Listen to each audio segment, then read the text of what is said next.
Israel ইস্যুতে নিজ দেশের নাগরিকদের সাথে মিথ্যাচার করছে কানাডা সরকার। ১ বছর আগে তেল আবিবের কাছে অস্ত্র বিক্রির অনুমোদন স্থগিত করার ঘোষণা দেয়া সত্ত্বেও এখনও বন্ধ হয়নি রফতানি।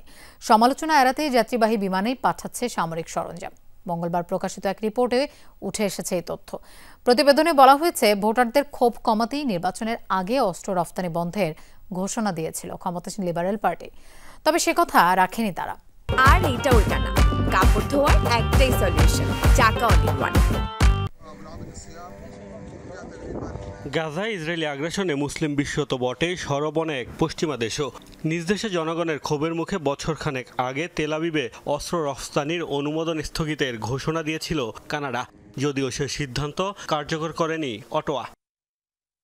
Palestine Youth Movement, World Beyond War ও আর্ম এম্বার্গো নাও, এই ৩ সংস্থার স্বেচ্ছাসেবক একটি দলের প্রতিবেদনে উঠে এসেছে চাঞ্চল্যকর এই তথ্য। অভিযোগ, জনগণের সাথে মিথ্যাচার করেছে দেশটির ক্ষমতাসীন লেবার পার্টি।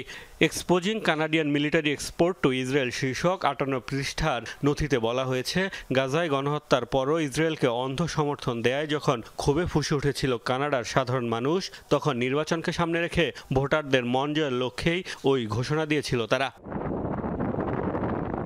প্রকাশিত রিপোর্টে দাবি করা হয়েছে, রফতানি বন্ধ তো হয়নি, উল্টো অস্ত্র সরবরাহের গতি বাড়িয়েছে অটোয়া। সরাসরি পরিবহনের পাশাপাশি পরোক্ষ রুট হিসেবে ব্যবহার করা হচ্ছে যুক্তরাষ্ট্রকেও। তথ্যপত্র বলছে, ২০২৩ সালের অক্টোবর থেকে ২০২৫ সালের মে পর্যন্ত কানাডার ২১ প্রতিষ্ঠান ৩৯০টি অস্ত্রের চালান পাঠিয়েছে ইসরায়েলে। এর মধ্যে ৪,২০,০০০-এর বেশি বুলেট, ৭৩৫টি কার্তুজ সহ F-35 ফাইটার জেটের বিভিন্ন যন্ত্রাংশ রয়েছে।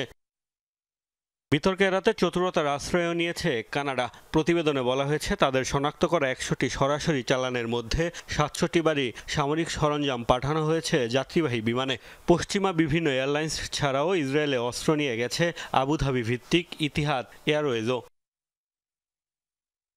মোস্তফা মাহমুদ, যমুনা নিউজ।